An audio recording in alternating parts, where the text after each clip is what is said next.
Breaking news mga babayan. Grabe ha.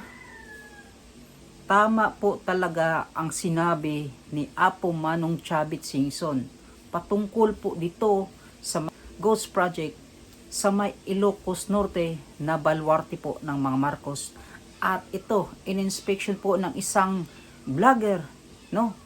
Tiningnan po niya, in-inspect po niya itong tulay na hindi pa po natapos. Kung bakit, panoorin po natin yung video na to. Kikilabutan po kayo mga kababayan. Nagsusumbong kami sa taong bayan. Merong tulay, hindi tapos. Si Vince Dizon, nag-i-inspeksyon sa mga tulay. Ha?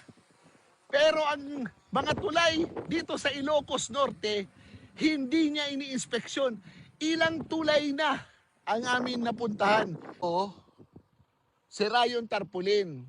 Wala nang makuhang detalye. Ngayon, etong tulay na ito ay hindi pa tapos. At ang sabi ng aming nakausap na 2024, 2025 ito. Oh, di pa naroon no?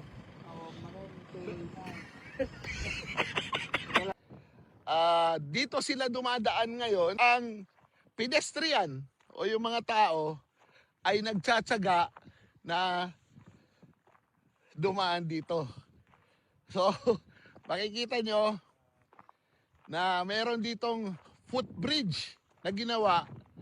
Imbis na yun ang magamit, dito nila sinatsagang maglakad.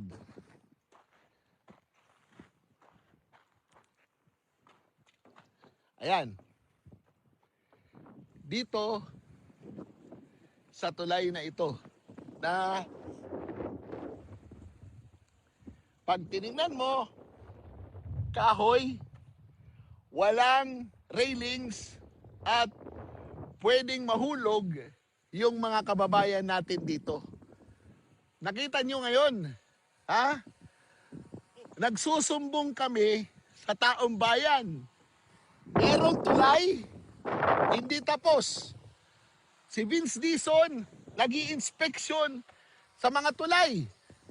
Ha? Pero ang mga tulay dito sa Ilocos Norte, hindi niya ini-inspeksyon. Ilang tulay na ang amin napuntahan na hindi tapos. Kung hindi ako nagkakamali, pang-apat na ito. Ngayon, ang ating mga kababayan, dito dumadaan sa kahoy na ito na walang railings at syempre delikado sa kanila habang ang mga sasakyan doon dumadaan sa karayan. Oh. Paano? Anong gagawin natin dito? Magsumbong ka sa Pagulo. Ang kanilang coordinates mali. Pero kami, geotag namin ito, San Jose. Nakapost ang geotag, i-post namin. Ngayon, hindi namin alam kung anong proyekto ito dahil yung tarpaulin sira na. Wala na kaming reference. Pero ang importante, na ipakita namin in the real situation na walang may tulay, hindi pa tapos. O paano? Sayang ang bayot! Ini-inspection ni Vince Dizon lahat ng mga tulay. Pumunta na siya ng Bicol. Yumayanig yung tulay. Pumunta siya sa Negros, sinasabing wala daw tulay. E paano ito? Dito sa Ilocos Norte, sino mag-aakala na ito ay isang tulay? Ha? Naka-geotag ito, pero hindi ko alam kung sino ang may responsibilidad nito. Ito ay nasa Ilocos Norte, sa Pidig, sa barangay Tonoton, dito sa Pidig, Ilocos Norte. Nakikita niyo? Sandro Marcos, pakipaliwanag ito. ini-inspeksyon sa buong bansa ni Vince Dizon yung mga tulay. In-inspection niya yung tulay sa Bicol. Pumunta siya ng Negros. Pero dito mismo sa bayan nyo, sa Pidig, Ilocos Norte, ayan, tulay, hindi pa tapos. Paano?